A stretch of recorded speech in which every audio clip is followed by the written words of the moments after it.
This is where the cams go. Okay. Okay, these are the spark plug holes. They're supposed to be rubber O-rings here that seal the cam cover, which is over there to here. Okay. It's filled with silicone. There was no O-rings here. I mean, you can see the indentation where the ring goes. Correct. Yeah. Yeah, I mean, you can peel the silicone out of it.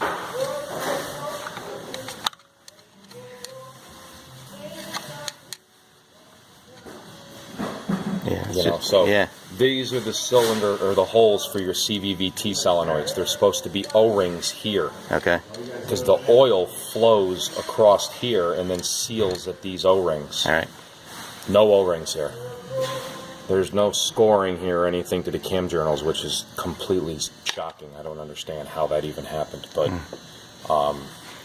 here's your cams.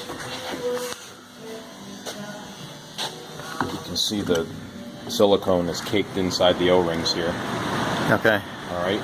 This, can't even get this off because that was all butchered. So we got to replace this. Wow. But you got a little burn mark here on the cam, but nothing. I don't think that's going to be an actual issue. So we have to replace that gear, which should be here today. Okay. But over here is your cam cover. This is good. Are these pieces of silicone here that you pulled off? Yep, that's all the silicone that's in here. And this is your cam cover.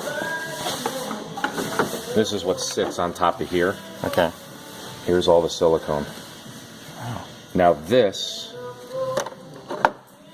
is an oil journal. Okay. This is what feeds oil between here and the cam. Here's an oil journal. Okay. And then if you see, it goes right to these solenoid holes, which are these holes here. Okay. Okay? So the O-rings are supposed to be here that seal it to the head itself.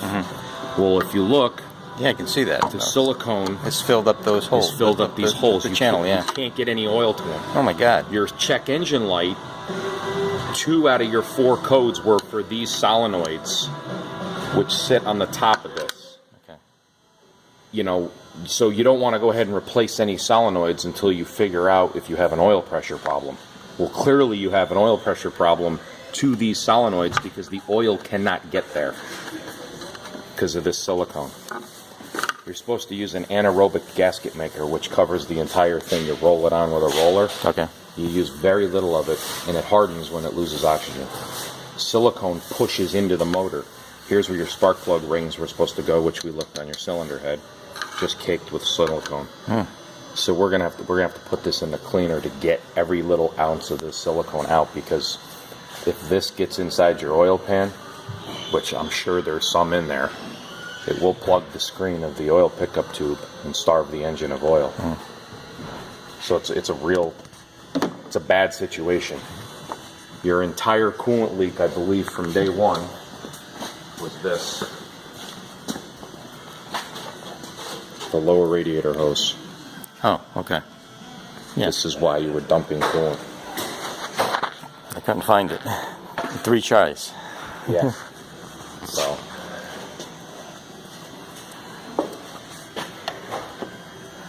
It's I got a friend who's a mechanic from way back, and I told him what you told me about the silicone. He goes, "What?" He goes, "You never put silicone in an engine. He didn't even do that in the old days." No, you can't. You know, it's because this doesn't have any things that hold the cams in place. This cover itself actually acts as the cam locks. Okay. Because this is a machined surface here. And it has to match the journals here, and then the cams sit in here. So the timing belt tensioner was way over tightened. Way over tightened. I don't know if it did any damage to the tensioner itself. We may replace it once I get it in my hands and feel, but before we took the timing belt off, that's where we ended up. But I think your coolant leak from day one was not wasn't a blown head gasket. I think, if you did a lower hose in a reservoir like we're doing, because the reservoir's cracked, he would have been all right. These can really take a good walloping as far as overheats go. You know, you got to really basically drive the engine till it melts to blow the head gaskets in these. And he was, you know, he started it up the next day. You know, once the car cooled down, he started it up, and it started up fine. It was running rough, but yeah, I mean, you run the actual. You fix the coolant leaks and then do a block test to ensure if it is blown or not. I mean, I don't know if they did a block test, but we're basically, you know, the only thing I'm nervous about is, you know, you torque your head in here. Your head bolts are in here. If you could check your invoice, did they replace the head bolts? Mike said the invoice should probably be in the car. Because I've asked him, I said, what was the exact price in the cars? And he goes, I don't know, I left the receipt in the car.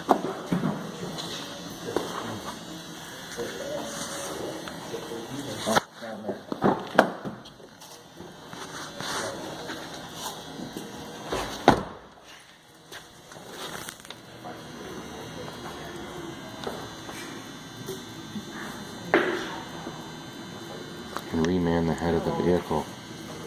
Coolant, head gasket, reman head.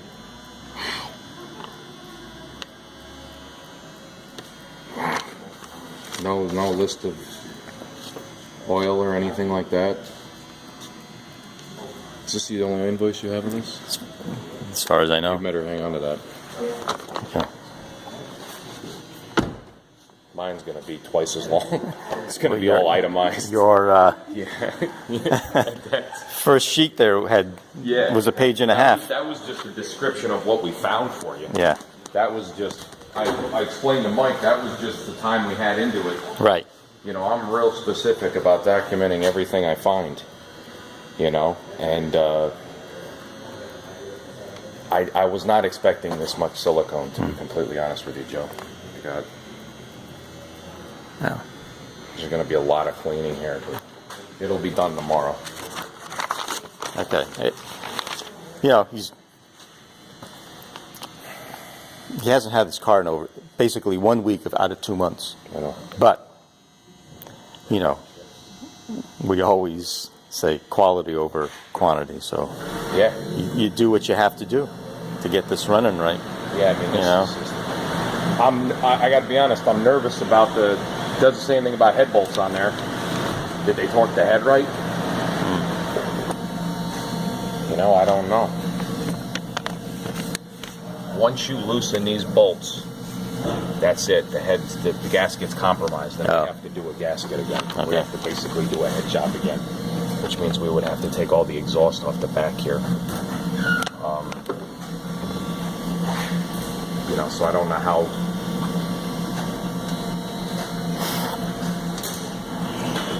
I'm going to talk it over with Jeff and see what he thinks. You know, I don't know if it was torqued right. I mean, that's huge, man. I've seen people use silicone on the cam cover before, but never to this extent. And never missing these O-rings. I mean, that's...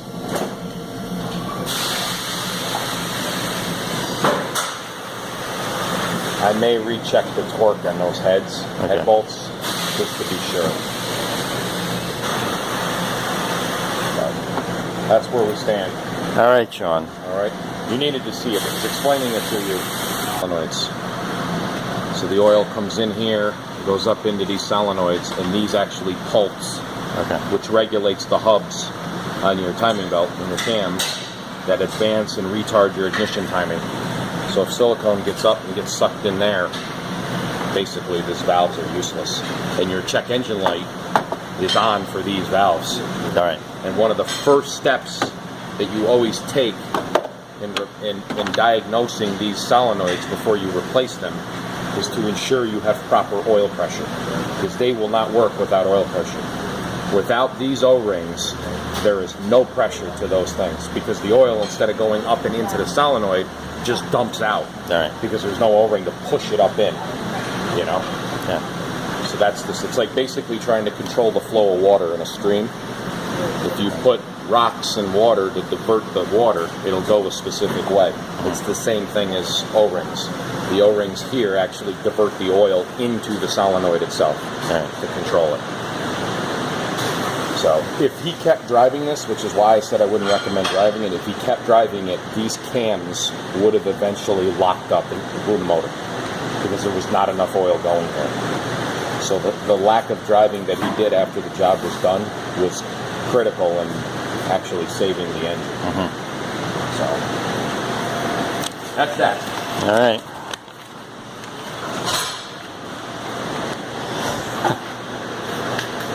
Thanks, Sean.